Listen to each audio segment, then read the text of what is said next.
आज का टॉपिक है शक की आदत क्या नुकसान दे सकती है, इस पे बात होगी। लेकिन आगे जाने से पहले प्लीज़ चैनल को सब्सक्राइब कीजिए, क्योंकि इस चैनल पे मैं डेली वीडियोस बनाती हूँ। तो हो सकता है कोई बात आपके काम आ जाए, आपको कुछ मुझसे कुछ हेल्प चाहिए हो, तो उसके लिए कॉल सेशन बुक कीजिए। उसकी डिटेल्स भी आपको इंस्टा पे मिल जाएंगी। आपको बहुत से ऐसे लोग मिलते हैं या कुछ ऐसे लोग मिलते हैं या ज़िंदगी में आपके कोई एक शख्स भी ऐसा होता है जिसको शक की आदत होती है, जिसमें कि आप में खुद शक की आदत है और आप उस आदत से तंग हैं या आपको लगता है कि ये नहीं होनी चाहिए। तो उसको कैसे खुद से अलग किया जा सकता है, क्योंकि उसके बहुत से नुकसान हैं। कभी कभी हमें खुद भी नहीं पता होता कि इस आदत की वजह से दोस्त नहीं बनते या ये आदत हमें नुकसान देती है हर जगह जगह। लेकिन हमें नुकसान तो पहुंचता है, हम सोचते तो कि हमें ये क्यों हुआ, कोई इंसान ज़िंदगी से क्यों चला गया, हम ये तो सोचते हैं, लेकिन हमें ये समझ में नहीं आता कि इसकी वजह क्या है। तो बाज़ औक़ात उसकी वजह शक की आदत होती है, आपको बिला वजह शक की आदत होती है और ये सुकून नहीं लेने देती। अब ये क्योंकि एक आदत बन चुकी है आपकी, किसी भी वजह से, उसके पीछे कोई भी वजह हो सकती है, लाजमी नहीं कि वो आपने खुद ही डेवलप किया। हो सकता है आपका माहौल ऐसा, हो सकता है कोई ऐसा हादसा हुआ हो आपके साथ, या हो सकता है कभी कोई किसी से कोई आपको ऐसा नुकसान पहुंचा हो कि उसकी वजह से वो आदत आप में बस गई।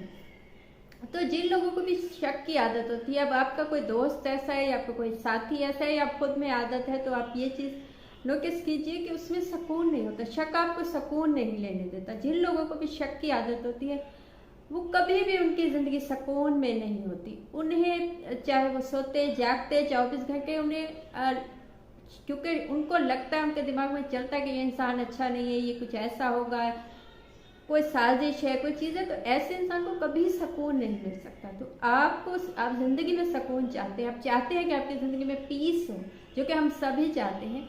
तो सबसे पहले शक की आदत को खुद से अलहदा कीजिए। कोशिश कीजिए, खुद को ये बात बताइए कि जो होना है वो तो होना है। किसी ने धोखा देना है, किसी ने चीट किया आपको, या तो आपको उसकी असलियत पता चल गई, या तो आपको ये पता चल गया कि वो इंसान ऐसा है। नहीं पता तो बिला वजह क्यों उस चीज़ पे सोचना जो अभी तक हुई ही नहीं। तो कोशिश कीजिए, खुद को सुकून दीजिए, या ऐसे लोगों से अलग हो जाइए जिनको शक की आदत है, क्योंकि वो आपको सुकून से नहीं जीने देंगे। सेकंड चीज़, बाज़ दफ़ा ये आदत इतनी मजबूत हो जाती है, कुछ किसी हादसे की वजह से, किसी काम की वजह से, किसी की वजह से या आपकी अपनी वजह से, वो आदत इतनी पुख्ता हो जाती है कि आपसे वो बदली नहीं जा सकती। तो ऐसे इंसान, आपका कोई दोस्त है या कोई साथी है या कोई भी ऐसा आपका ताल्लुक़ है किसी से जिसको शक की आदत है, तो ये आदत बदलना बहुत मुश्किल है। तो ऐसे इंसान से अलहदगी आपको सुकून देगी। यानी आप उसके जितना आप उसके साथ होंगे, आप उसके लिए जितना अच्छा बनेंगे, जितनी आपकी यह ख्वाहिश होगी कि इसके सब काम मसले हल हो जाए या आप उसका साथ दें, उतना ही उसको आप पे ज़्यादा शक होगा। तो ऐसे इंसान के लिए आप अच्छे बने या ना बने, उसके लिए एक जैसे हैं। तो कोशिश कीजिए कि ऐसे इंसान से अलहदा हो जाए। आपका कोई साथी ऐसा है जो आपको इसलिए तकलीफ देता है कि उससे आप पे बस 24 घंटे शक होता है, तो ऐसे इंसान से अलहदगी ही आपके लिए फ़ायदा है, क्योंकि जितना आप उसके साथ होंगे उतने आप खुद को अजियत देंगे। वो तो खुद को अजियत देता ही है शक इंसान, वो बाकियों को भी अपने साथ अजियत में डाले।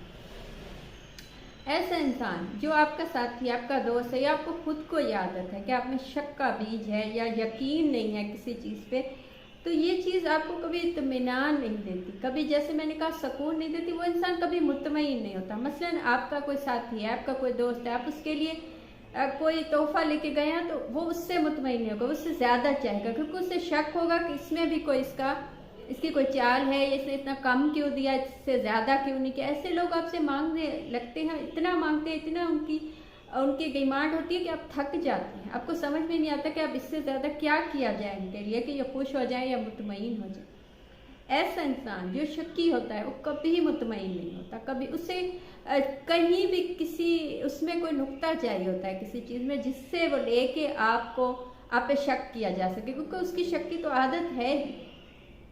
तो वो उन बातों से, उन चीज़ों से वो शक निकालता है ना। मतलब आप हंसे क्यों, आपने ये बात क्यों कही, आप खामोश क्यों थे, आपने कॉल क्यों नहीं उठाई, आपने मैसेज का जवाब क्यों नहीं दिया। ये चीज़ें एक हद तक अच्छी लगती हैं। कभी कभी ये इतना ज़्यादा हो जाता है कि आपको लगता है कि आप किसी कैद में हैं, कोई आपको 24 घंटे ऑब्जर्वेशन में रखना चाहे कि आप उसे एक एक बात बताएं, तो ये इसके लिए ज़िंदगी मुश्किल हो जाती है ऐसे लोगों की, और बाकियों की भी जो उनके साथ होती है। तो वो कभी मुतमईन नहीं होते। तो ऐसे लोगों से बचने का है कि उनसे अलहदा हो जाए, या तो उन्हें इत्मीनान दिलाएं जहाँ तक आप दिला सकते हैं, लेकिन इत्मीनान दिलाने की भी एक हद होगी। तो उससे अच्छा है आप उनसे अलहदा हो जाए। ऐसे लोगों का दोस्त कोई नहीं होता। अब हमें ये शिकायत होती है कि दोस्त नहीं बनते, या हम अकेले हैं, या हम तन्हा हैं, या हमें क्यों कोई नहीं मिलता, या अच्छे दोस्त क्यों नहीं मिलते, या अच्छे लोग नहीं मिलते। तो बाज़ औक़ात ये हम में ही कमी होती है जिसकी वजह से हम अच्छे दोस्त नहीं बना पाते। और कमी क्या होती है? शक की वजह, यानी दोस्ती में भी हम शक को डाल देते हैं कि उसने ऐसा क्यों कहा, या उसने ऐसा किया, या उसकी किसके साथ दोस्ती है, या उसने ये बात क्यों की, या मुझे मिलेगा, या वो अच्छा इंसान है या नहीं है। इन चीज़ों में हम इतना अपना दिमाग लगाते हैं। या कोई दोस्त आपका ऐसा होता है कि कोई आपका ऐसा दोस्त हो जो 24 घंटे शक में हो, तो आप उसकी दोस्ती से निकलना चाहेंगे, आप उस शक को मिलना नहीं चाहेंगे, आपको उसकी कंपनी अच्छी नहीं लगेगी। क्योंकि कब तक आप खुद को एक ऐसी जगह पे रखना चाहते हैं जहाँ 24 घंटे आपसे सवाल किए जाएं, या आपसे पूछा जाए कि ये क्यों है, ऐसा क्यों है। ना भी किए जाए तो आपको ऐसा महसूस होता है जैसे आपने कुछ गलत किया है, या आप कहीं पे गलत है, हालांकि आपने नहीं किया।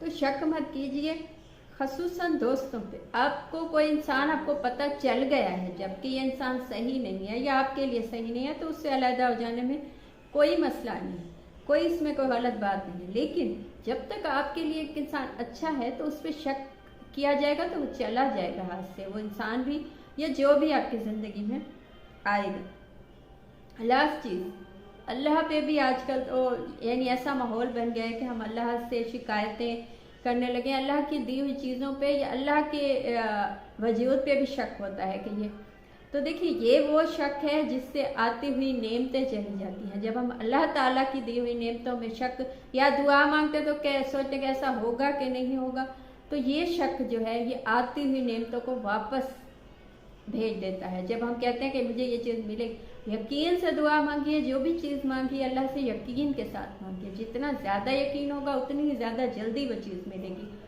और जब तक आपको शक होगा, आपके उस चीज़ के मिलने तक या उस दुआ के कबूल होने में मसाइल होंगे। जितना ज़्यादा आपको यकीन होगा किसी चीज़ के मिलने का, उतना ही अच्छे से, उतना ही जल्दी वो चीज़ आपको मिलेगी। तो ये थी आज की बात। आपको अच्छा लगा हो, मुझसे कुछ पूछना हो या बताना हो तो कमेंट कीजिए, या इंस्टा पे मैसेज कीजिए, कॉल सेशन बुक कीजिए, उसकी डिटेल्स भी आपको इंस्टा पे मिल जाएंगी। Thank you.